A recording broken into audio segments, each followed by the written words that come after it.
Bom dia a todos e a todas.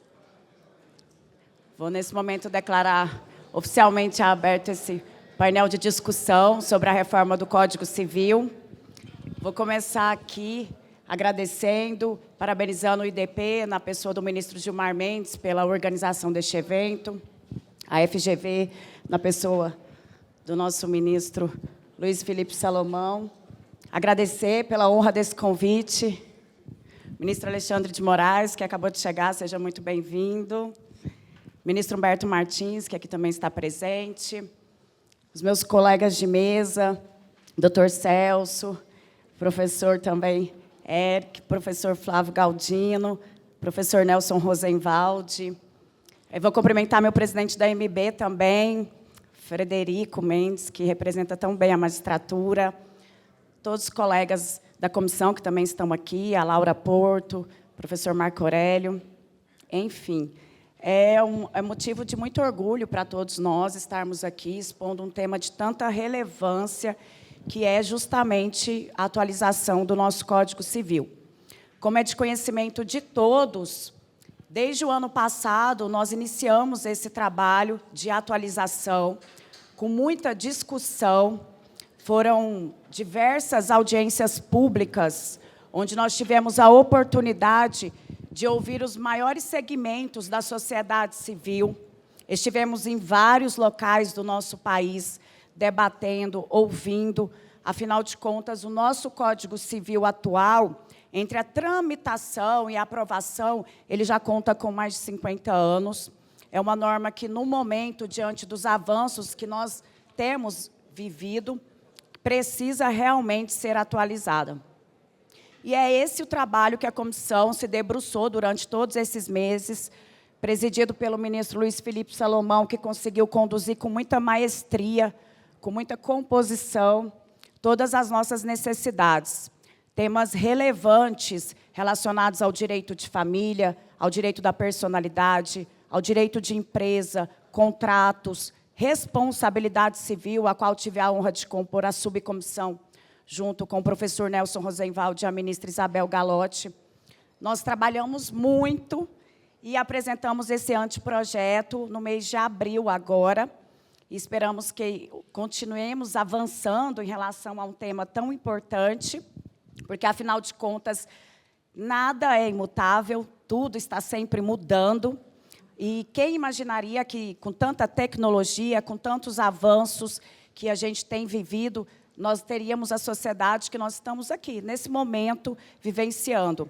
E os desafios continuarão aumentando, e, inclusive, o professor e o ministro Alexandre de Moraes, no evento que nós tivemos a oportunidade de discutir também internacionalmente a reforma em Buenos Aires, mencionou sobre a necessidade da gente pensar em todas as funções que hoje o Código Civil exerce, quando a gente pensa aí em fake news, quando a gente pensa em ambiente virtual, quando a gente pensa no direito digital, em tecnologia de uma forma geral. E, acima de tudo, os desafios que nós temos que enfrentar também dizem respeito a lutarmos para que a gente tenha uma sociedade cada vez mais igualitária, cada vez mais preocupada em oferecer realmente a justiça que, afinal de contas, nos é devida. Então, por esse motivo, estamos aqui. Eu tenho certeza que vamos sair realmente melhores e mais reflexivos. Então, vou começar passando a palavra para o nosso corregedor e ministro Luiz Felipe Salomão. E, desde já, eu gostaria que o ministro explicasse, principalmente, também queria ouvi-lo sobre isso, os principais desafios que foram enfrentados durante esses trabalhos da comissão, porque nós também fomos alvos de muitas fake news, não é mesmo, ministro? Falaram que tinham várias matérias, várias previsões que realmente não existem. E também que o senhor falasse o porquê que a sociedade precisa dessa evolução e qual que foi o pensamento do senhor, principalmente pensando em relação à inteligência artificial, ao direito digital, já que hoje ele conversa com todos os nossos livros do Código Civil.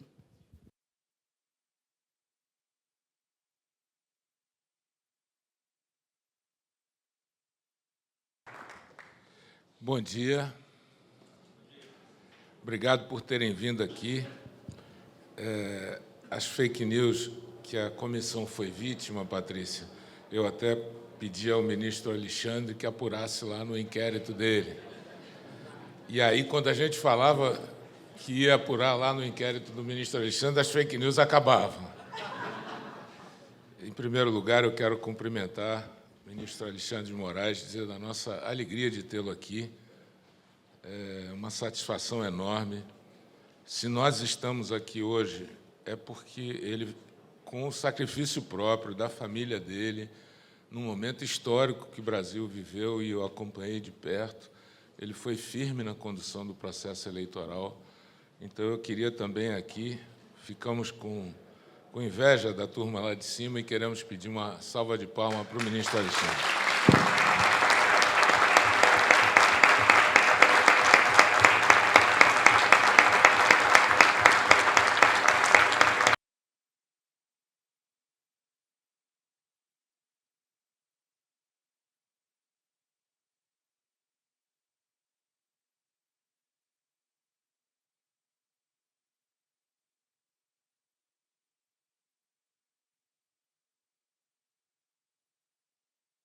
Quero registrar e agradecer a presença de alguns colegas do Superior Tribunal de Justiça, ministro Humberto Martins, sempre o nosso presidente, agradeço esse prestígio da presença.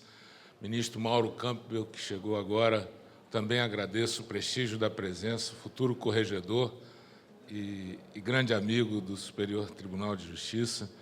Ministro Antônio Saldanha, um amigo da vida inteira, também agradeço a presença aqui. Quero registrar e agradecer a participação dos colegas que comigo integraram a comissão. Já vamos descontando esse tempo da saudação, né? Porque senão eu não consigo nem falar. Meu nome é Salomão, vote em mim. Como eu disse ontem no painel, o tempo é curto e essa saudação tem que ser descontada. Quem é que controla o tempo lá, hein? Ó, não está valendo, não. Quero saudar os colegas da comissão que trabalharam comigo durante 8 meses, né? Intensamente. Os colegas, a Patrícia, que é a coordenadora do nosso painel, o Flávio Galdino, que trabalha aqui conosco nesse painel também, a Laura Porto, que está aqui, e o Marco Aurélio. Nós todos, eu acho que trabalhamos em conjunto para realizar o melhor do que nós pudemos apresentar ao Parlamento. Também registro aqui a presença do Elton, que trabalha comigo na coordenação do Centro de Pesquisa, que eu vou falar um pouquinho da pesquisa que vamos fazer sobre temas do Código Civil. Também representar as lideranças associativas da associação, saudá-los todos. O Frederico, presidente da Associação de Magistrados Brasileiros, a maior do mundo, né? Esqueci de mencionar ontem.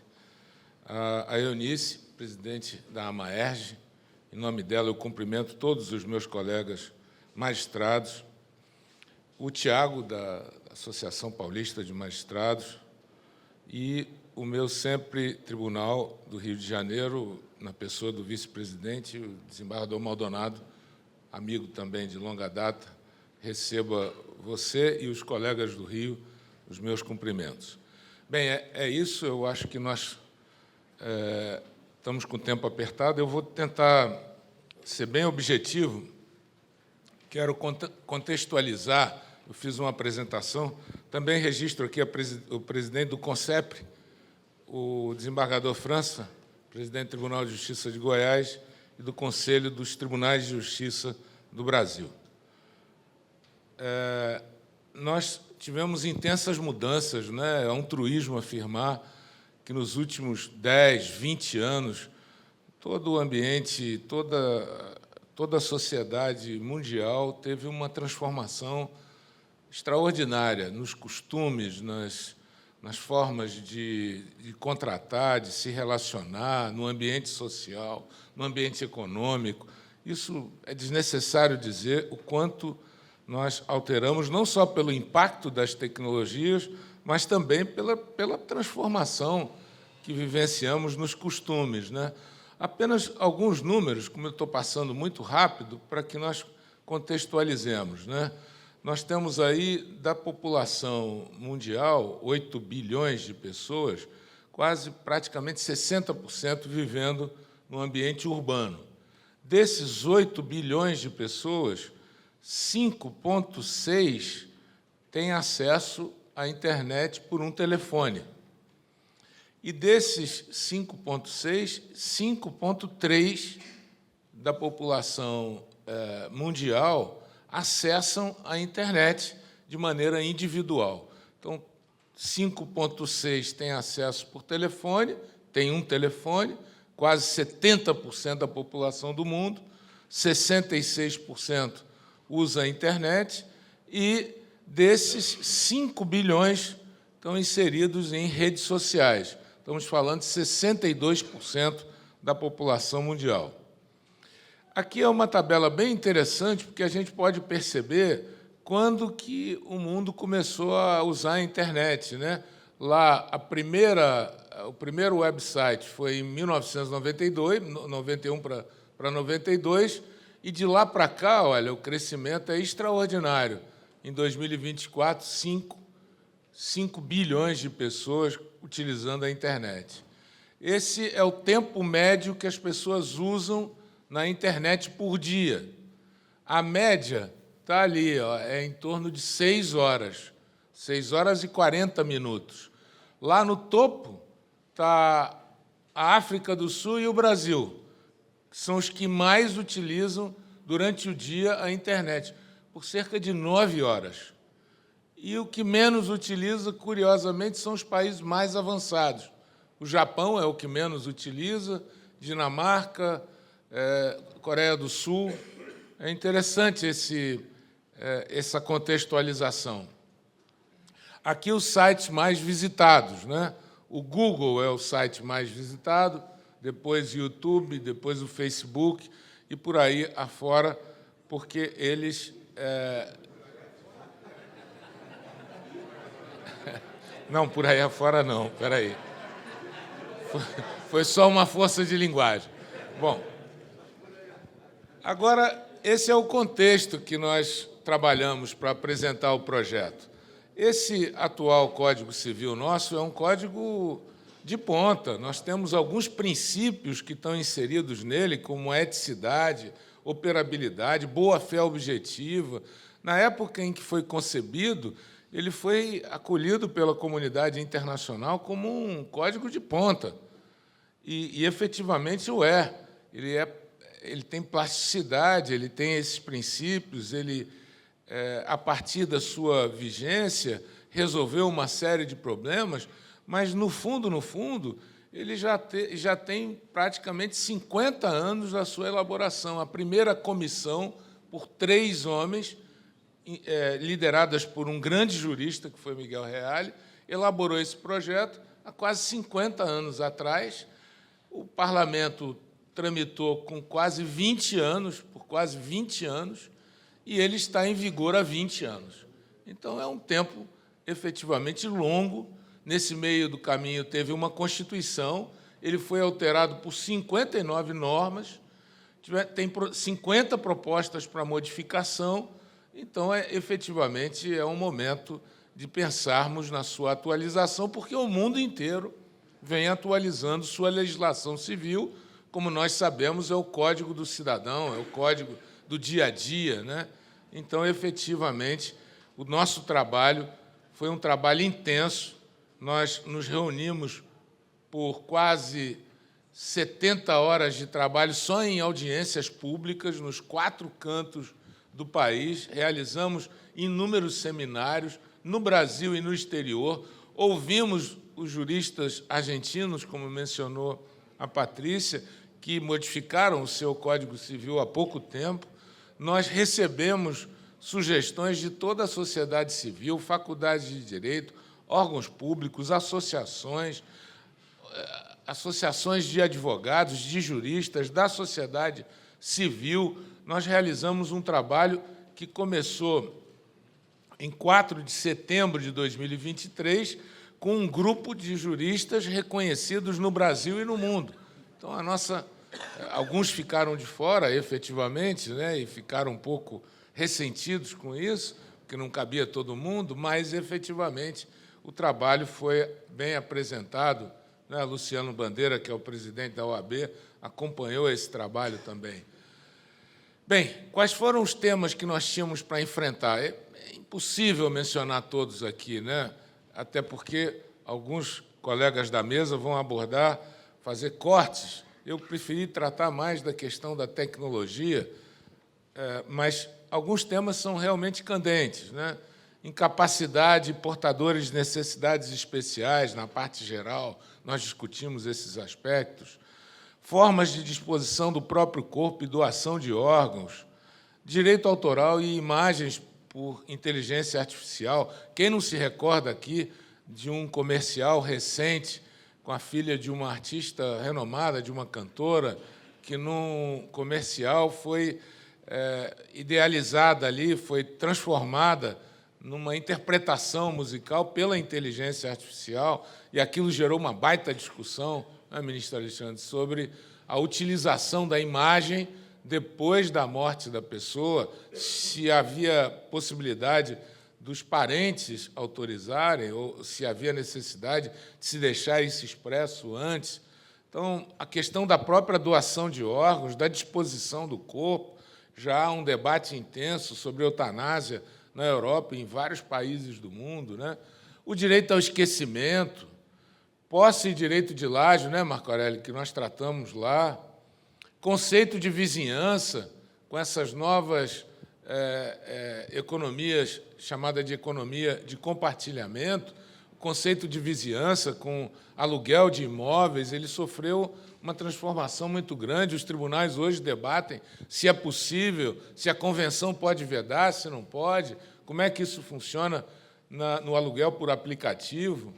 Contratos em assinatura digital também é um grande desafio.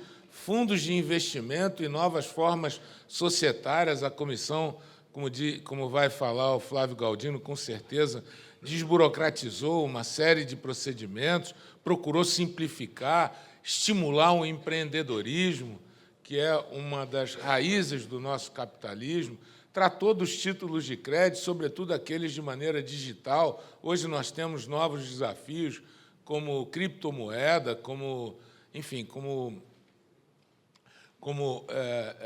todos os títulos de crédito que estão hoje praticamente em desconto em banco são títulos de créditos digitais.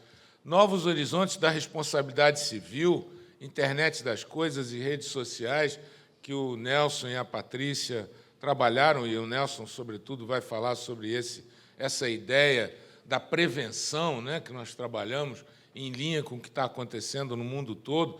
E hoje nós sabemos, né, Saldanha, que tem experimentos lá, você que é mais ligado na área de saúde, tem experimentos no Vale do Silício já com transplante de órgãos, com elaboração de órgãos humanos, né?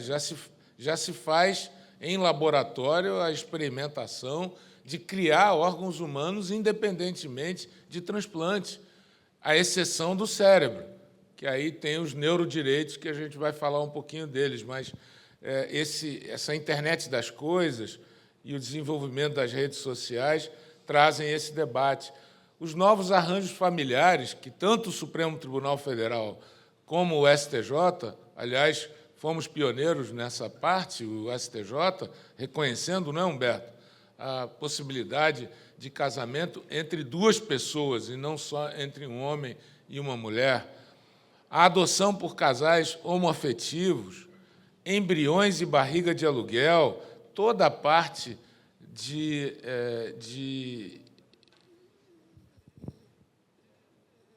relacionada a formas diferentes de engravidar, formas diferentes de elaborar essas ideias que hoje tem de embriões implantados, de novas tecnologias para que isso aconteça, herdeiros e herança digital, eutanásia e o conceito de morte física, o próprio direito animal, né, que hoje ganhou um status bem interessante. Nós não chegamos a reconhecer personalidade jurídica, foi um debate muito intenso, mas em linha com o que também outros direitos estabelecem, nós inserimos a ideia de ser senciente para o animal. Então, nós temos aí um novo desafio, um grande novo desafio. Nós avançamos muito, a Laura coordenou essa parte, nós propusemos ao Parlamento a criação de um livro novo, explicamos isso ao presidente Pacheco, de quem foi a ideia, Rodrigo Pacheco, teve a ideia de criar a comissão e de avançar com esse projeto, com essa proposta, e agora voltou para ele, ao Parlamento, que vai apreciar o desdobramento do nosso trabalho, da Comissão de Juristas. Nós propusemos de maneira inusitada, né, de maneira pioneira, a criação de um livro do direito digital, abordando diversos temas. E esses temas têm sido objeto das nossas pesquisas na Fundação. Nós trabalhamos com esses eixos aí no nosso centro de pesquisa, não é, Elton? Laura também colabora lá conosco. Nós trabalhamos com esses eixos: governança, solução de conflitos, democracia, sustentabilidade. Nós fizemos algumas pesquisas avaliando a inteligência artificial nos tribunais, avaliando a questão das ODRs, a questão de como decidem os tribunais quando se trata de plataformas digitais.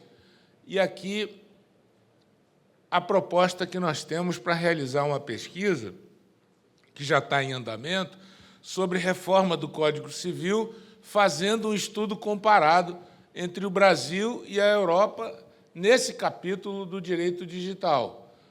Então, nosso objeto da pesquisa vai ser uma análise de equiparação a fundamentos e princípios, conceito de ambiente virtual, desindexação, neurodireitos, conceitos gerais de IA e vários outros temas que os nossos pesquisadores estão trabalhando com eles.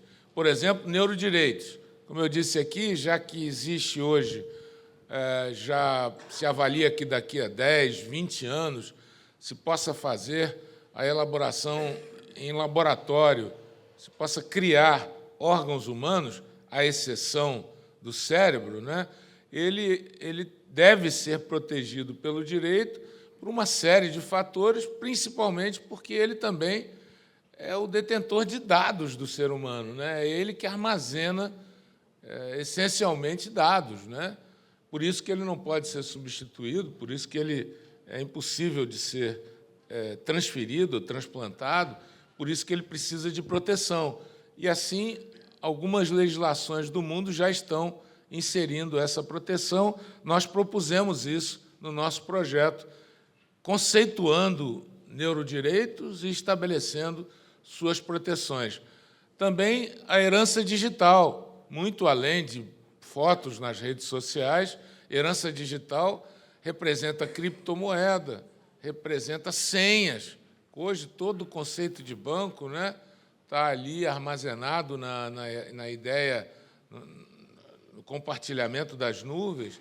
Então, resguardar isso pela herança digital, nós estamos avaliando, os pesquisadores estão avaliando aonde já existe a regra para neurodireitos, para a herança digital, para a criação de imagem de pessoa viva ou falecida por inteligência artificial também. O nosso projeto estabelece uma proposta sobre a permissão e quem pode conceder essa autorização, e essa é uma regra que não existe ainda em país no mundo. Os smart contracts também, que são formas digitais de se contratar. Hoje já há pesquisas avaliando se existe alguma forma de discriminação nesses contratos e em que medida isso acontece. Nosso projeto de pesquisa também vai avaliar se em outros países como isso é regulamentado, se há alguma regulamentação e que forma. Moderação de conteúdo das redes sociais, também observando as diretrizes da Comunidade Europeia e em outros países, fazendo a comparação, nós propusemos esse texto. E, por fim, já me estendi demais, vou deixar aqui os colegas abordarem outros aspectos, Só queria mesmo mencionar a outra pesquisa que nós concluímos agora com o Bachur, sobre moderação de conteúdo nas plataformas e como decide o Superior Tribunal de Justiça. Nós fizemos um apanhado sobre vários julgados do Tribunal de Justiça de São Paulo, Tribunal de Justiça do Rio, e das ações que envolvem esse tema no Superior Tribunal de Justiça, para concluirmos que essas ações têm por fundamento principal a retirada do conteúdo, mais até do que a questão indenizatória, muito mais. Então, se nós resolvermos, na regulação, a retirada de conteúdo, nós vamos estar resolvendo inúmeros problemas relacionados a essa questão. Bem, eu quero dizer que temos muito ainda a debater. Essa proposta vai tramitar no Parlamento.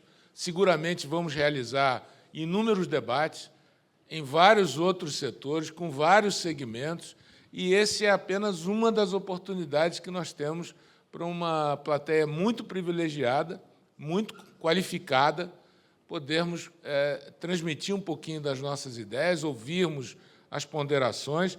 Esse fórum, ministro Alexandre, esse fórum de Lisboa, ele já transcende a um encontro de juristas Brasil-Portugal, ele já é um marco, como eu tenho dito aqui, e ontem o Paulo Salomão falou isso, é um marco icônico já, assim como existem fóruns econômicos, fóruns políticos, fóruns sociais, esse, do ponto de vista do direito e de matérias correlatas, ele já se destaca no cenário, já se destaca no calendário como um fórum que transcende aos dois países e é um fórum internacional que crava nas nossas mentes, os nossos debates aqui, perspectivas para um futuro melhor. Muito obrigado pela atenção que me ouviram.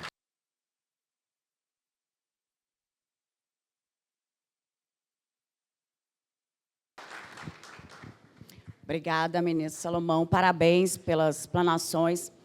Realmente, o ministro se estendeu um pouquinho aqui, a organização. Agora, eu vou pedir os colegas de mesa para a gente ter essa cautela com o tempo, mas o direito civil ele é muito amplo, tem, como vimos, né, ministro, no direito animal, não tem nada de casamento multiespécie, é tudo fake news, e as normas são bem, assim, situações que a gente tem vivido no dia a dia, realmente, ou estão ainda sedimentadas na jurisprudência. Como eu tenho responsabilidade, não podia tirar o tempo do meu corregedor, eu também tenho responsabilidade e tenho que cumprimentar aqui o presidente do Tribunal de Justiça de Goiás, o qual eu integro, sua esposa, a desembargadora Ana Cristina. Obrigada por estarem aqui. Vou passar a palavra agora para o professor Flávio Galdino, que também compôs a comissão, foi relator na parte de direito empresarial. E eu acho que uma situação muito importante, além da influência que a tecnologia hoje a gente sabe que tem também no mundo do direito de empresa, seja na criação, há também, professor Flávio Galdino, uma preocupação na questão da dissolução, na questão da apuração de haveres. Eu queria que o senhor tratasse aqui para essa plateia tão especial um pouquinho sobre esse assunto.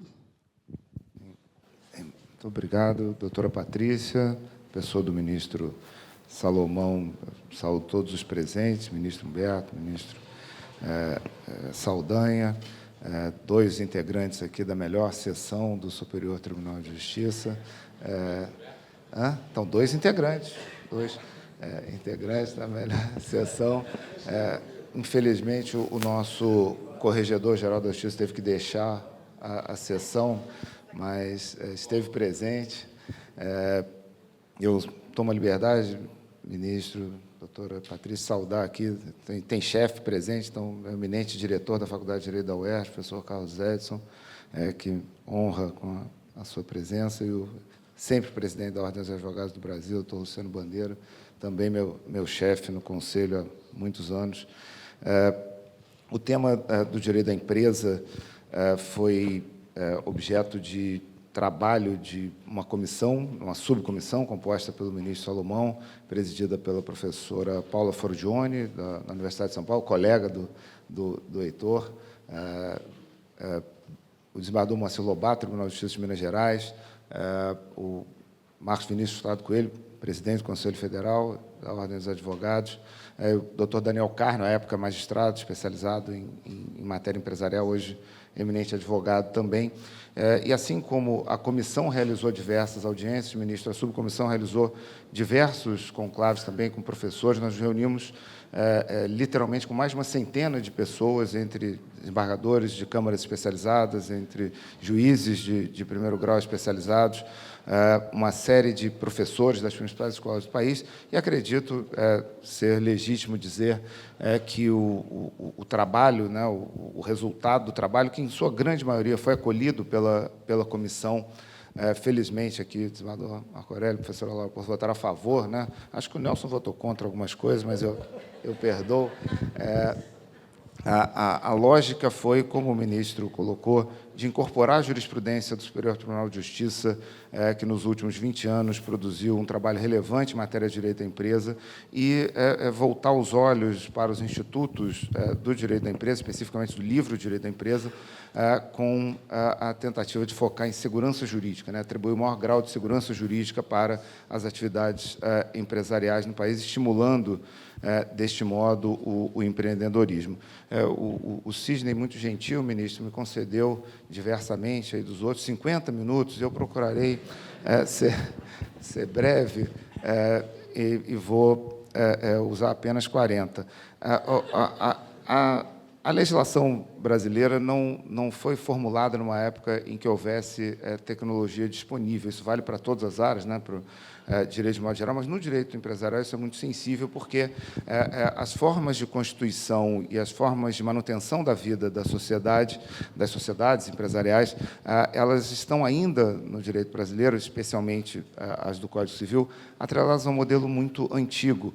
95%, mais de 95% das empresas brasileiras obedecem a formas previstas no Código Civil. As empresas formadas de acordo com as regras do Código Civil correspondem à maior parte da tributação, né, do recolhimento de tributos no país, são os maiores empregadores do país, e, embora o mercado de capitais, as regras de fundos, que o professor Marco Aurélio teve a oportunidade de cuidar no livro de Direitos Reais, obviamente esses veículos sejam muito importantes para investimentos, né, o Brasil é a segunda maior indústria de fundos de investimento do mundo, as sociedades abertas são veículos de investimento importantes. A lógica do empreendimento individual é a lógica do Código Civil, então é muito importante dotar o Código de instrumentos eficientes para desenvolvimento de atividades empresariais.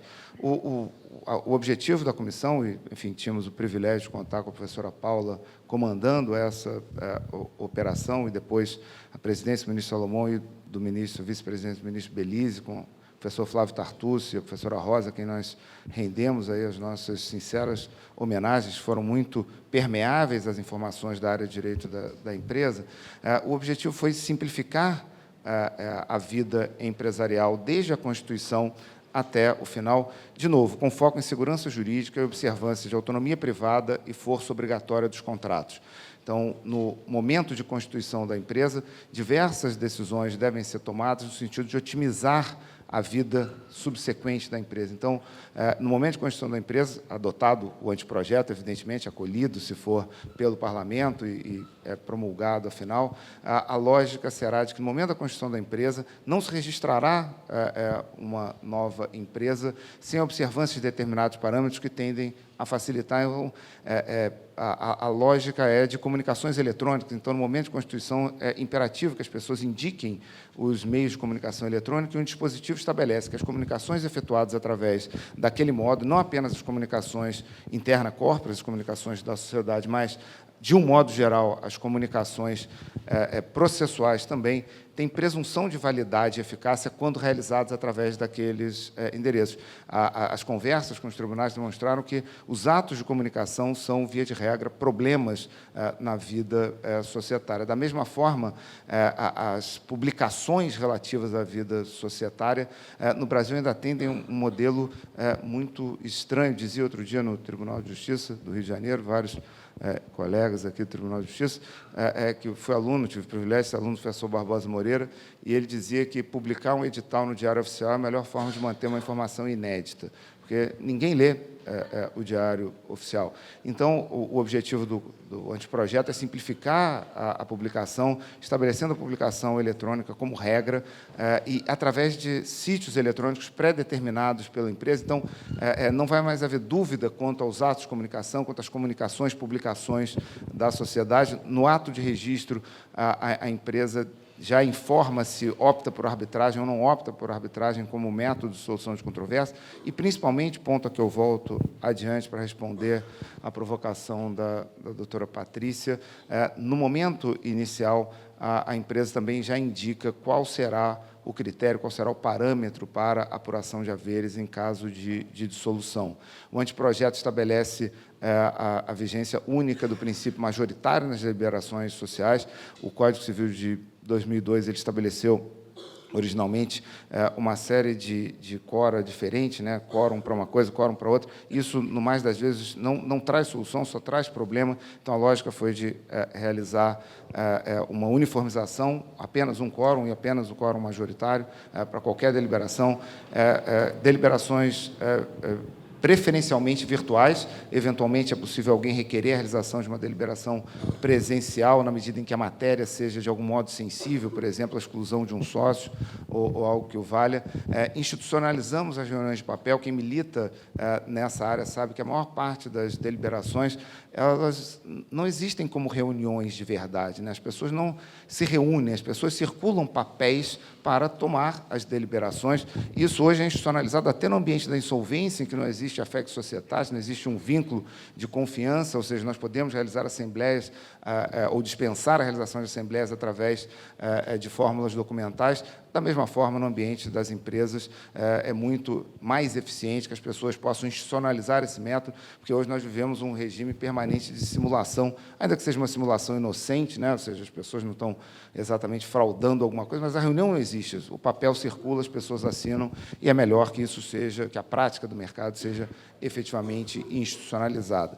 Além de cuidar, então, do nascimento da empresa e simplificar ou tentar desburocratizar a vida da empresa, no que diz respeito ao episódio de dissolução da empresa, né, os problemas, a morte da empresa, era muito importante. Esse foi o principal ponto de atenção nos debates que nós realizamos com os tribunais de justiça.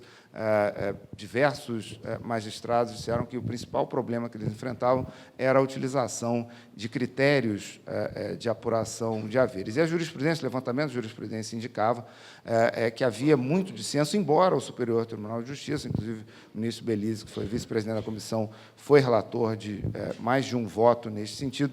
Embora o STJ tivesse tentado uniformizar, ainda havia um grau de dispersão muito grande. Parece-me, Heitor, que o Código de Processo de 2015, ele, de certa forma, aumentou o problema, porque ele, aparentemente, outorga ao juiz, acredito que você vai, eventualmente, enfocar a inter-relação entre o Código de Processo Civil e o Código Civil, ele, de certa forma, parece atribuir mais poderes ao juiz para controlar os critérios de apuração aplicáveis na apuração de haveres, e a solução do anteprojeto foi, de novo, observância da força obrigatória dos contratos. O que tiver estabelecido no contrato, e o contrato só vai ser registrado com aquela previsão, o que tiver estabelecido no contrato vai ser observado, sem a possibilidade de uma substituição. Evidentemente, nós dispomos de inúmeros critérios para fazer valuation de empresas e de participações societárias. Obviamente, a pessoa que sai, ela pretende um valor maior, os que ficam pretendem pagar um valor menor, faz parte do jogo, esse é o mercado, mas parece que a solução do STJ é boa no sentido de que o critério deve ser o critério de preservação da atividade empresarial. Então, para aqueles que saem, principalmente aqueles que saem voluntariamente, na omissão do contrato, que tende a ser rara, porque o contrato só vai ser registrado com uma previsão específica sobre o critério de apuração de haveres, na hipótese de omissão de contrato, segue-se a decisão do STJ. Assim, nós atendemos os dois parâmetros que foram propostos pela comissão e pelo presidente Pacheco, que é incorporar a jurisprudência do Superior Tribunal de Justiça e observar a segurança jurídica. As partes deliberam, vai ser observado, se não tiver previsão, segue-se o parâmetro fixado pelo Superior Tribunal de Justiça. Eu fui já aqui advertido pela presidente que já passaram-se 25% do tempo que eu tenho, mas eu vou agradecendo mais uma vez, ministro, a honra de integrar a comissão, e agradecendo ao Sidney a honra de participar desse seminário. Como o ministro disse antes da sua chegada, provavelmente o principal evento de discussão jurídica do direito brasileiro. Uma enorme honra participar. Muito obrigado, e muito obrigado a todos pela atenção.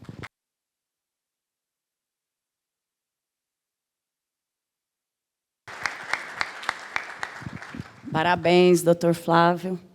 Não poderia ser diferente. O excelente trabalho que foi realizado por toda a subcomissão de Direito Empresarial. Doutor Sidney, bem-vindo. Vou passar a palavra agora para o professor Nelson Rosenwald. Ele dispensa comentários. Quando tive a honra de integrar a subcomissão com ele, eu falei assim, nossa, mas quanta honra, porque durante o meu mestrado, eu estudei responsabilidade civil pelos seus livros, durante a minha vida de concurso público também, e a vida me privilegiou para estar ao lado dele e aprender muito, contribuir para a sociedade, que eu acho que esse é o nosso principal objetivo. Na parte de responsabilidade civil, que é a parte que me toca realmente, eu vou passar a palavra para o professor Nelson, mas trazendo a seguinte reflexão. O nosso Código Civil ele evoluiu muito pouco desde 1916 no que se refere à temática da responsabilidade civil. Grande parte do que a gente aplica, nós, operadores do direito, intérpretes, que acabamos, eu digo, os problemas acabam sempre terminando, né, no âmbito da responsabilidade civil de uma forma direta ou indireta, porque quando a gente pensa até em ação trabalhista, acaba terminando ali, muitas vezes, até na questão de indenização e etc. A gente sabe que evoluiu muito pouco. Então, principalmente nesse mundo virtual, onde todos nós, eu acredito, tenhamos receio de sermos vítimas, em algum momento da nossa vida pessoal ou profissional, de uma superexposição ou de uma fake news nas redes, porque isso é disseminado muito rapidamente. E não há como sustentar que uma ação de indenização, uma reparação, professor Nelson, a gente falou muito sobre isso, possa ser suficiente para devolver a nossa dignidade. Então, esse foi um dos principais temas, uma das principais temáticas que o professor Nelson levou. Eu gostaria que o senhor abordasse esses eixos para essa plateia. Boa tarde. Bom, realmente já é boa tarde, 12h20, vamos lá. Primeiro, eu quero agradecer a organização por esse convite e falar diante de uma plateia tão qualificada. É uma honra. Quero dizer, ministro Salomão, que eu tenho um agradecimento enorme por sua liderança, por sua condução na presidência desse processo, junto com o senador Rodrigo Pacheco. Vocês são essenciais e eu torço realmente para que essas propostas de revisão e atualização elas possam evoluir. Quero dar o meu bom dia a todos que estão aqui na mesa, a nossa moderadora, minha amiga Patrícia Carrijo, né, ao Flávio Galdino, ao Heitor Sica, ao Celso Barros, muito bom dia.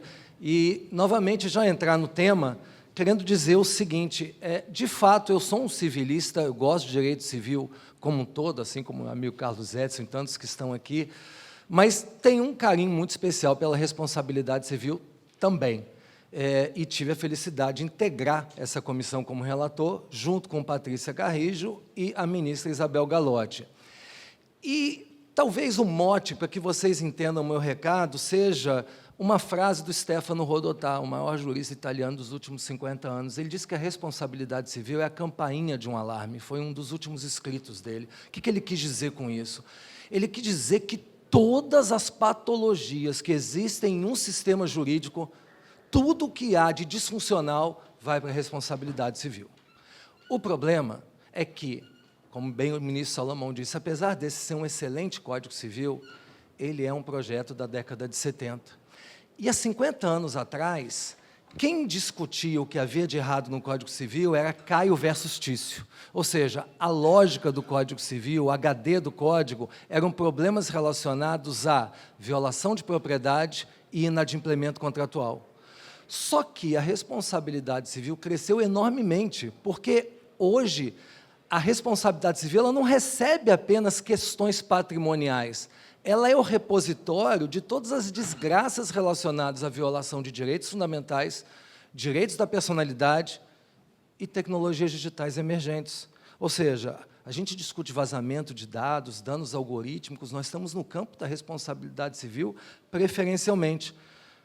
Justamente por isso, as propostas da Comissão de Responsabilidade Civil elas são mais amplas e mais densas do que outras comissões do Código Civil, como, por exemplo, do direito das obrigações, que já é um setor mais estabilizado. Mas, senhoras e senhores, não existem surpresas. A nossa comissão, o que ela faz é seguir a melhor doutrina, seguir a melhor jurisprudência do STJ e uma novidade. Nós não começamos a nos reunir há 8 meses. Desde 2004, fazemos as jornadas do CJF e estamos discutindo a reforma desse Código Civil há 20 anos. Então, muito do que tem aqui é produto dessas discussões. Marquinhos esteve lá, vários colegas sempre estão ali, Paulo Roque, e por aí vai. Então, o que eu quero? É aproveitar o meu tempo para verticalizar a discussão aqui em 2 cenários, que são igualmente importantes. Primeiro, os magistrados, eles são os destinatários da responsabilidade civil. A maior parte das demandas cíveis no Brasil, dos juizados especiais até o STJ, são demandas de responsabilidade civil. Seja demanda de responsabilidade civil por violação de contrato, por dano ao consumidor, por um dano moral. Quem aqui já não esteve diante de uma situação como essas? Ou seja, a gente não está falando aqui de arbitragem, nem de notário, nem de registrador. Estamos falando de magistrados. E qual que é o problema? O Código Civil atual, ele não oferece critérios objetivos para os magistrados realizarem seleção e quantificação de danos. Ele não oferece. E aí, o que acontece? A chamada guerra das etiquetas. O que é guerra das etiquetas? Cada doutrinador quer um dano para chamar de seu. E aí a criatividade é enorme. Hoje a gente tem estabilizado no STJ o dano estético, o dano à imagem, mas todos vocês já ouviram falar de dano existencial, dano ao projeto de vida, dano morte, dano biológico, e essas nomenclaturas elas avultam conforme a nossa criatividade. E o que acontece?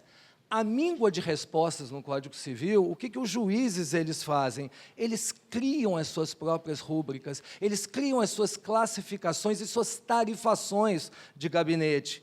E isso é muito ruim, porque não se trata de um novo código, nós queremos seguir a base do Código Reale, e uma das diretrizes do Código Reale é a da operabilidade. Ou seja, esse código ele se destina ao cidadão comum. E o cidadão comum ele não quer saber, numa sentença de responsabilidade civil, se há um dano biológico, um dano corporal, um dano morte. Ele quer saber quais são as consequências lesíveis do dano que eu sofri, seja ele patrimonial ou extrapatrimonial.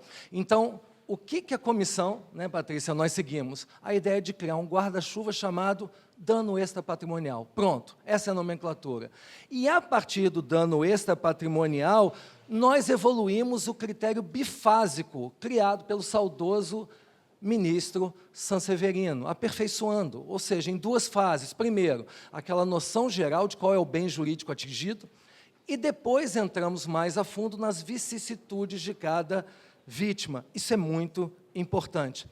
Isso é muito importante não é só para o cidadão comum e para o magistrado, é para os agentes econômicos, porque os agentes econômicos, Flávio disse muito bem, eles querem previsibilidade. E o que acontece? A regra em qualquer lugar do mundo, jamais esqueçam, não é a responsabilidade civil, é a irresponsabilidade civil. Porque se todo dano que acontece no nosso dia a dia fosse indenizado, as pessoas amanhã não sairiam na rua com medo de causar lesões a outrem. Um investidor, um empreendedor não realizaria sua atividade econômica. Então tem que haver muito cuidado nas razões pelas quais um ordenamento jurídico transfere os danos sofridos do ofendido para o ofensor. Então, esse é o primeiro cenário. Segundo cenário importantíssimo. O Código Civil de 2002, ele também cai na cilada, Caio versus Tício, com relação aos danos que ele reconhece. O Código Civil atual, ele pensa no mundo bipolar, onde só existem danos individuais e patrimoniais.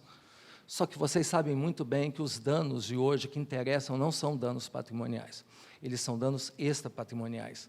E eles não são danos apenas individuais, eles são danos meta-individuais. Eles são danos difusos, são danos individuais homogêneos, são danos anônimos, são danos catastróficos, como eu vi em Minas Gerais com Mariana e Brumadinho, e muitas vezes eles são danos irreparáveis. Se eles são danos irreparáveis, como é que nós podemos hoje acreditar no monopólio da função compensatória da responsabilidade civil, Patrícia? Ou seja, como é que nós podemos ainda acreditar naquela ficção que nos contava em sala de aula, que o objetivo da responsabilidade civil único é restituir à vítima uma situação hipotética, aquela que se o dano não tivesse acontecido? Isso é impossível. Até eu gostaria, ministro Salomão, de, nesse instante, homenagear a minha conterrânea, a poetisa Adélia Prado, que ganhou agora exatamente o prêmio Camões ontem, de Divinópolis. E ela... Obrigado. E ela diz assim: Deus, de vez em quando, me tira a poesia. Olho para uma pedra e vejo uma pedra. E é isso que acontece na responsabilidade civil. Nós estamos olhando a pedra e cantando aquela mesma pedra que os nossos avós, quando, na verdade, o importante em 2024 não é só conter danos, é conter comportamentos antijurídicos. E para conter comportamentos antijurídicos, nós não apenas olhamos para a vítima, olhamos também para o ofensor, porque há necessidade de prevenir ilícitos, punir ilícitos, restituir ganhos indevidos e, muitas vezes, premiar o agente econômico que adota comportamentos conforme a boa-fé. Justamente por isso, num tom muito semelhante ao Código Civil da Argentina, de 2015, nós trabalhamos com a ideia de uma multifuncionalidade da responsabilidade civil, onde há uma função preventiva. Essa função preventiva não seria uma invenção do projeto do Código Civil, Flávio. Ela já existe no CPC, lá no 497, parágrafo único, na tutela inibitória do ilícito, tão bem desenhada por Marinoni aqui no Brasil. Ela já existe no CDC, ela já existe na LGPD, ela já existe na futura Lei de Inteligência Artificial, porque em todas essas leis, a ideia não é liability, ou seja, a obrigação de indenizar dos norte-americanos, é accountability. Essa que é a ideia. E o Código Civil, que nós queremos reformar, ele não tem a pretensão de ser monopolístico como o Código Civil Bevilacqua. Ele apenas quer ocupar um papel de centralidade dentro do sistema. Mas para que ele ocupe esse papel de centralidade, ele tem que dialogar com os outros microsistemas. Se nós não tivermos uma função preventiva, esse Código Civil ele simplesmente ficará perdido. Ele não se dará esse trabalho de coordenação que é fundamental. E essa função preventiva, ela se concilia com a chamada função promocional da responsabilidade civil. Função promocional significa que os agentes econômicos que mitiguem riscos, adotem regras de governança e compliance, e, às vezes, mesmo fazendo tudo de correto, causam um dano dentro de uma responsabilidade objetiva pelo risco da atividade, o juiz ele poderá reduzir o valor dessa indenização, tendo em vista que ele adotou as melhores práticas. Então, o que vocês observam? Que é uma canalização de propósitos que faça com que a responsabilidade civil de 2024 ela passe a se chamar gestão de riscos. O que nós queremos é uma gestão eficiente de riscos. E, para terminar, se esse Código Civil for aprovado dentro, ministro Salomão, da parte de responsabilidade civil, apenas será a ponta do iceberg. Por que a ponta do iceberg?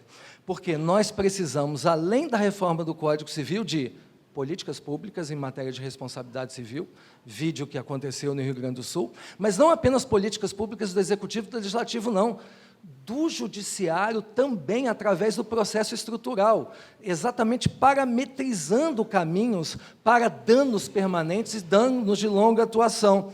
Nós precisamos de ações coletivas, também isso é muito importante, porque as demandas são pulverizadas.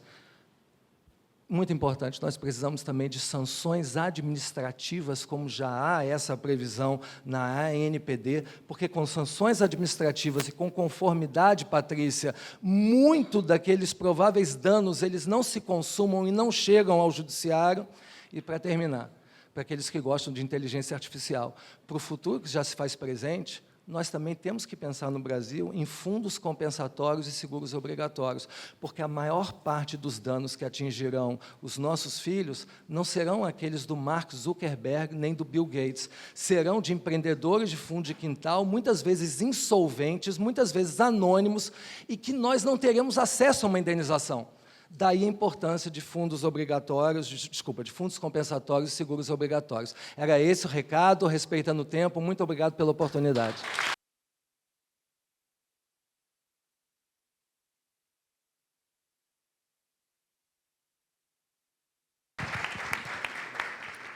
Eu sou suspeita. O Nelson dispensa comentários e elogios. Vou passar a palavra para o professor Heitor, da USP. Professor Heitor, desde que a gente começou os trabalhos na comissão, uma das primeiras orientações do presidente, nosso ministro Luiz Felipe Salomão, foi uma preocupação com que o código, essa proposta, esse estudo nosso, pudesse continuar a atender às evoluções tão rápidas pelos próximos 50 anos. Ele sempre falou, a gente tem que ter um código pensando não só no que nós vivenciamos de evolução, mas do que está também por vir nesse ambiente aí de inteligência artificial, de direito digital. Pelo que o senhor viu do projeto, o senhor entende que é possível a gente chegar a uma proposta que nós possamos visualizar um futuro tão distante? Bom dia a todos, a todas. Eu primeiro registro aqui, muito brevemente, a satisfação, a honra de integrar este tão importante evento e me permito aqui, a bem da celeridade, cumprimentar a todos os presentes, a organização do evento, meus colegas de mesa, na pessoa do ministro Luiz Felipe Salomão, presidente da comissão que elaborou o anteprojeto de revisão do Código Civil. A minha área de estudo é o direito processual civil, e aqui entendi por bem que haveria uma possibilidade de uma melhor contribuição da minha parte e enxergar aquilo que o anteprojeto traz de alterações diretas no CPC e repercussões no CPC, e aqui dividindo a minha exposição já de antemão em algumas partes. Dispositivos do CPC que foram revogados, alterados, expressamente referidos, porém sem alteração, e outras disposições que podem ser consideradas tipicamente processuais e que estão encartadas no texto que foi apresentado ao Senado Federal, e, por fim, repercussões indiretas que disposições apresentadas neste projeto trazem para efeito de impactos no funcionamento do direito processual civil. Eu começaria assentando uma premissa. Código Civil e Código de Processo Civil são leis ordinárias federais, ambas editadas com base no artigo 22, inciso 1º da Constituição Federal, que atribui à União Federal a competência legislativa exclusiva em matéria de direito civil e em direito processual. Isso resolve uma série de problemas, em especial pelo fato de haver normas processuais no bojo do Código Civil, já há no Código Civil, anterior a essa proposta reforma, e normas materiais que estão presentes no Código de Processo Civil, a doutrina já as tem todas mapeadas. Mas, ainda assim, subsiste a utilidade manifesta em entendermos o que é uma norma de direito material, o que é uma norma de direito processual. Não apenas sob o ponto de vista de competências legislativas, porque fora do direito civil, do direito comercial e de outras matérias do inciso 1º do artigo 22 da Constituição, há uma série de outras áreas do direito em que estados e municípios legislam. Portanto, aí sim há indubitável utilidade de saber o que é uma norma processual, o que é uma norma material. E quando estamos diante de processos solucionados por árbitros, em que o direito brasileiro aplicável à arbitragem é o direito material, e, portanto, ali sim existe a utilidade de separar esses fenômenos. Mas, a par desse aspecto meramente metodológico, é possível dizer que, em princípio, Não há problema algum que normas materiais estejam no CPC e normas processuais estejam no Código Civil, e esse diálogo entre esses dois códigos, que constituem, né, um elemento fundamental do ordenamento jurídico brasileiro, naquilo que concerne ao cidadão, aos seus direitos, e como esses direitos são defendidos perante o Poder Judiciário, nós temos uma série aqui de alterações, revogações e menções expressas do CPC de 2015 em relação a esse projeto de Código Civil. Não são tão numerosas assim, eu tomei o cuidado, e creio que colegas do processo civil ainda não tenham feito esse estudo, até pelo pouco tempo desde que o projeto foi apresentado ao Senado, e aqui, até a bem da celeridade, não vou passar por todas as questões, né, trouxe os slides aqui propositalmente para dar a essa minha breve intervenção um caráter informativo, mas verificam-se aqui que diversas disposições trazidas pelo projeto de Código Civil alteram de forma textual o CPC. E isso já havia acontecido quando o CPC, em 2015, foi aprovado, ou seja, normas como a do artigo 456 do Código Civil, tratando da evicção e das medidas processuais decorrentes da evicção, produziram alterações né, do CPC em relação ao texto do Código Civil. Então, aqui eu listo, sem, né, a bem da celeridade, sem me estender. É possível também identificar uma série de dispositivos do Código de Processo Civil que estão, né, na mira do projeto de revisão do Código Civil para serem revogados. Então, fiz aqui também uma listagem né, textual das disposições finais que constam do projeto apresentado ao Senado. E, por fim, eu destacaria aqui, antes de fazer reflexões mais interessantes, que vão muito além do que simplesmente o texto legal já nos apresentaria, menções expressas do CPC de 2015 no texto do projeto. Nós temos ali, em determinados momentos, né, como nos direitos da personalidade, a alusão a um dispositivo do CPC que impõe ao juiz um dever específico de fundamentação quando decide causas em que há colisão de direitos fundamentais. Isso aparece na parte geral atinente à colisão entre direitos fundamentais e, por exemplo, direitos de liberdade de expressão. O artigo 489, parágrafo 2º, impõe ao juiz que faça o juízo de proporcionalidade e de ponderação com uma fundamentação, né, específica. Exemplifico aqui também, a bem da celeridade, o artigo 1146, que fala sobre trespasse de estabelecimento comercial e responsabilidade do trespassatário, e estabelecendo aqui que a forma pela qual se estenderá a responsabilidade patrimonial ao trespassatário seguirá o mesmo procedimento do incidente de desconsideração de personalidade jurídica, embora sejam fenômenos do ponto de vista material distintos. Cria-se no CPC, de forma textual, o que a jurisprudência já vinha acolhendo, um mecanismo que proporciona ao sujeito a quem se pretende redirecionar a responsabilidade patrimonial, estender a responsabilidade patrimonial, a possibilidade de um prévio contraditório para que somente aí sim possam ser praticados atos de agressão à esfera jurídica.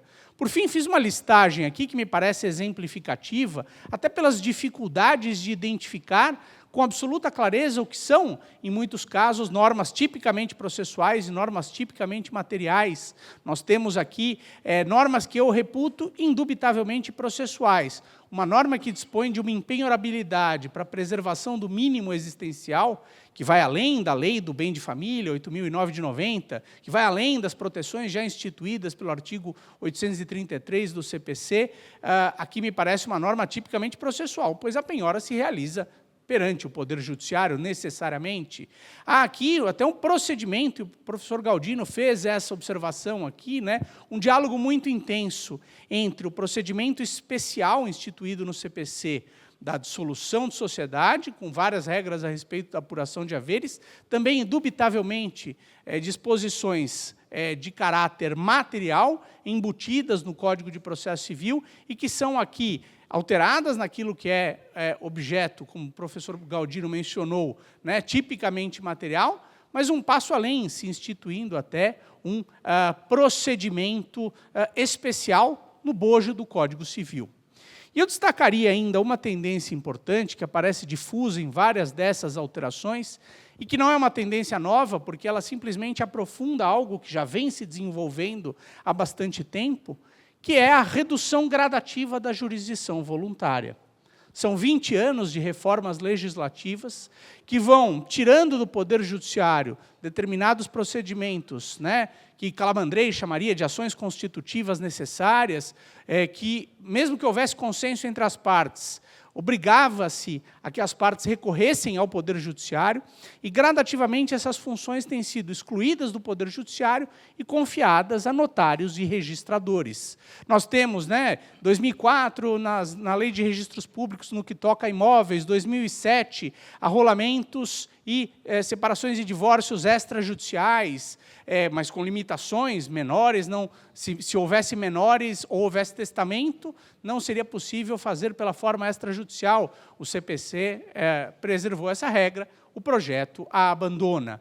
A jurisdição voluntária vem sendo comida pelas beiradas. E não é difícil imaginar que, num prazo breve, a jurisdição voluntária será reduzida quase a zero, deixando o judiciário focado naquilo que é a sua missão essencial, que é a solução de conflitos. E, por fim, como meu tempo já está se esgotando, e como aqui várias das observações que eu fiz de caráter informativo podem ser extraídas pelos colegas a partir da leitura dessa breve apresentação, eu me deteria aqui ao final em considerar algumas disposições que têm uma finalidade limitada, mas que, aos olhos de um processualista, trazem novidades auspiciosas, como, por exemplo, a ideia de que é possível quebrar o dogma da suma estabilidade subjetiva do processo na ação de alimentos. O artigo 1698 permite que o alimentante que não obteve êxito em demonstrar as capacidades do alimentante originalmente colocado no polo passivo inclua novos corresponsáveis no curso do processo, sem necessidade de ajuizar uma nova ação. A disposição que obriga que o fiador seja comunicado a respeito do débito antes que ele se avolume e se institua um prazo para que o credor demande o afiançado, sob pena de ele não poder reclamar os encargos moratórios do fiador. Isso poderia se aplicar em diversas outras hipóteses de corresponsabilidade. A ação movida pelo fiador para a cobrança da dívida do afiançado no interesse do credor, instituindo no Código de Processo Civil, no Código Civil, algo que a legislação brasileira não conhece expressamente, a ação subrogatória presente nos ordenamentos europeus e latino-americanos, à exceção do brasileiro. Ou seja, aqui, caros colegas, o meu objetivo não era exaustivo, era uma primeira aproximação informativa para apresentar àqueles que não leram eventualmente o projeto até agora com os olhos de um autor que estuda o direito processual civil. Então, pedindo desculpas de ter me estendido um pouco em relação ao tema, agradeço mais uma vez a atenção, devolvo a palavra à nossa presidente. Obrigado.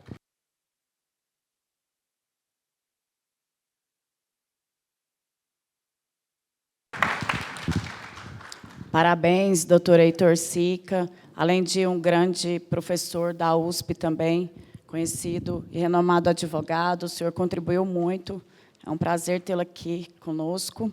Vou passar a palavra agora para o presidente da OAB do Piauí, doutor Celso Barros.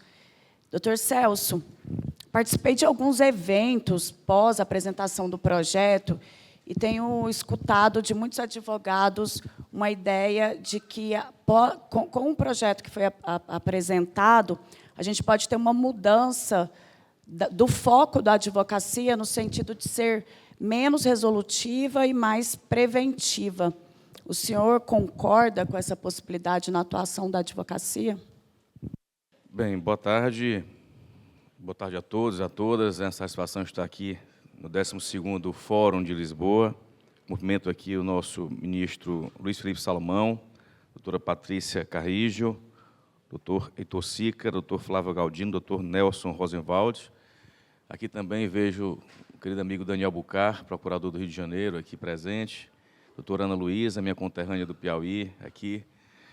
Doutor Carlos Augusto, aqui da FGV, a quem agradeço, juntamente com Sidney Gonzalez, o convite que me foi feito, e parabenizando também, claro, pela grandiosidade deste evento, que é um evento, como muito bem disse o ministro Salomão, é um evento que já faz parte do calendário do meio jurídico brasileiro, assim como também outros fóruns pelo mundo e por outras temáticas. Esse realmente é um fórum jurídico que contempla a toda a nossa comunidade jurídica. Bem, o nosso Código Civil, para muitos, ministro Salomão, é a lei mais importante de um país, né? Até mesmo mais do que uma Constituição. Alguns civilistas creem que o Código Civil de um país, quando você olha para um Código Civil, você está enxergando ali as digitais de um país, independentemente, inclusive, da Constituição Federal que tenha um país.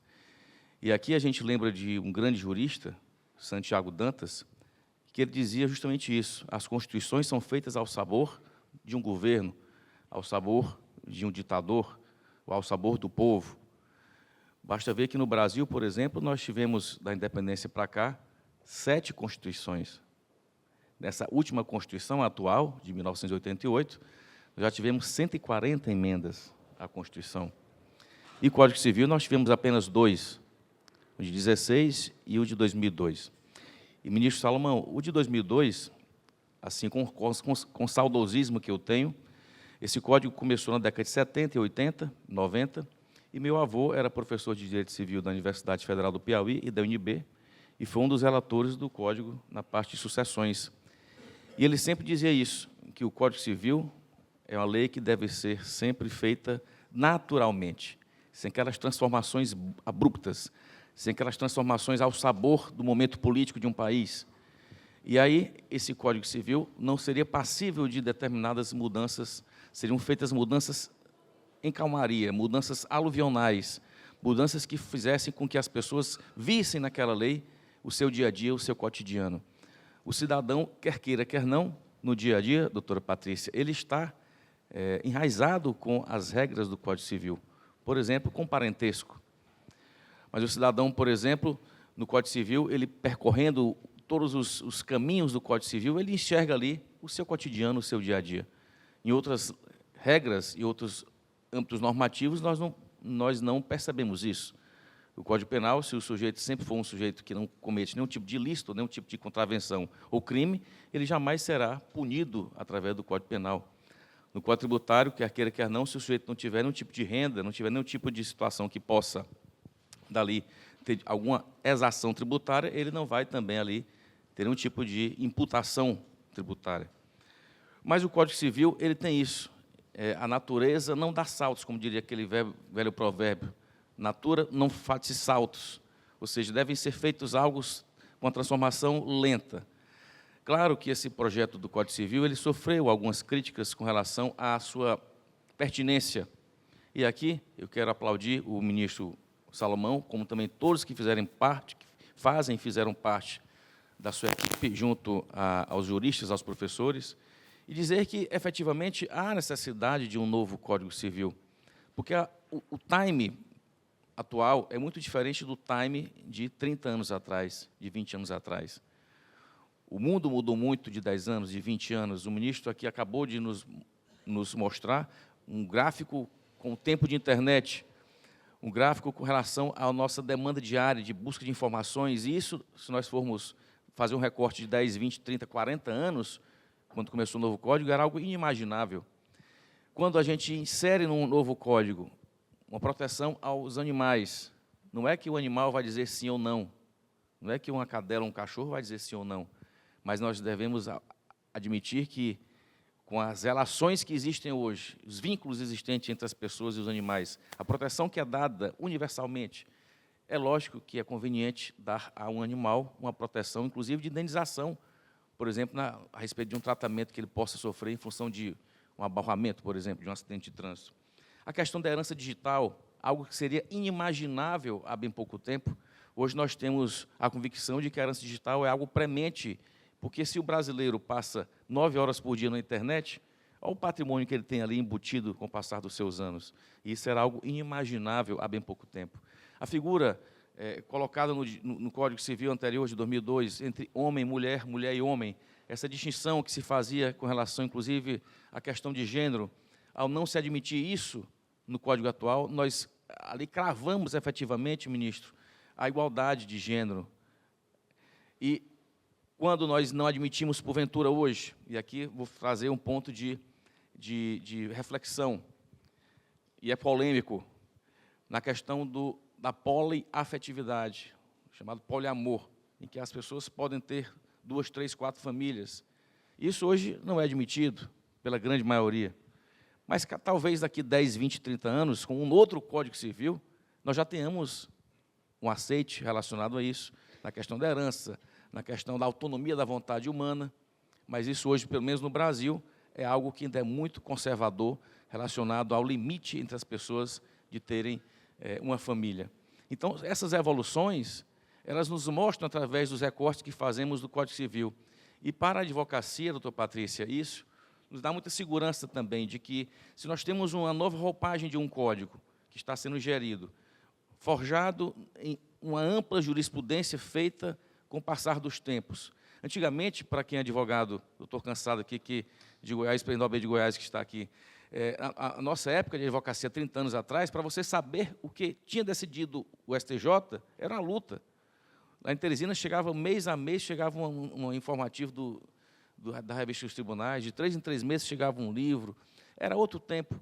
Hoje, com essa evolução que nós temos, em que um julgamento de um ministro, de um juiz lá de Goiás ou do Piauí, em 20 minutos, 10 minutos, todo o Brasil sabe, isso faz com que nós tenhamos a segurança de que, na legislação que vai se evoluindo através do firmamento jurisprudencial, através das colocações doutrinárias, das polêmicas doutrinárias, efetivamente, que existe, das distorções também jurisprudenciais, se nós tirarmos o fulcro disso tudo, nós temos condições de dar ao país um Código Civil inovador, um Código Civil, efetivamente, que seja, naquele aspecto, como diria Santiago Dantas, observando as grandezas microscópicas dos problemas das relações humanas, das relações sociais.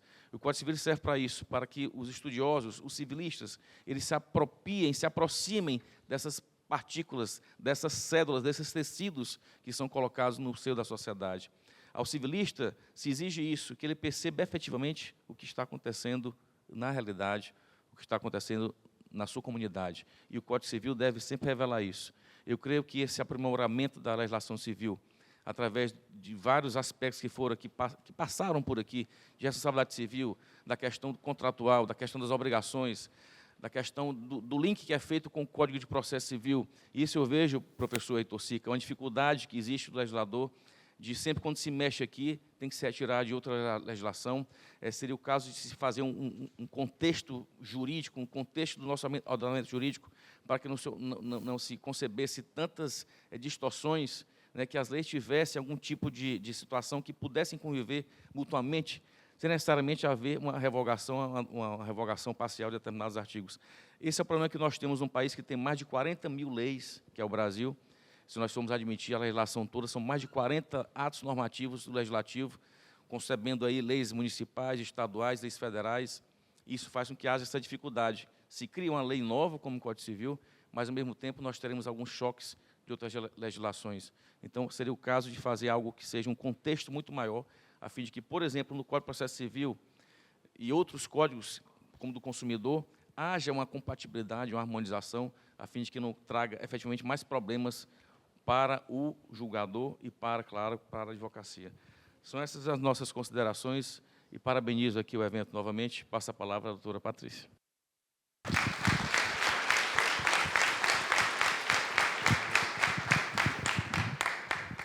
Parabéns, doutor Celso, muito obrigada pelas colocações.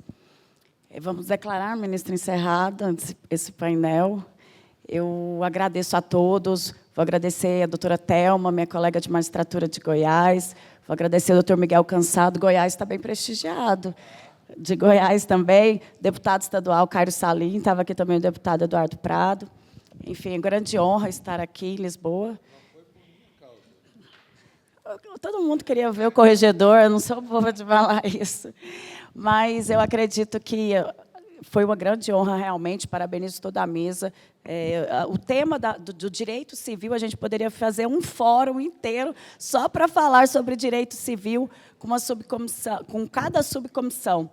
E, principalmente, vou parabenizar, porque a comissão, como um todo, ela foi incrível, cada membro ali se dedicou dia, noite, feriados, para contribuir para o nosso país, para contribuir para a nossa legislação, para contribuir para o nosso judiciário, que depois acaba sendo o final intérpretes. Desejo um bom evento a todos. Muito obrigada pelo prestígio.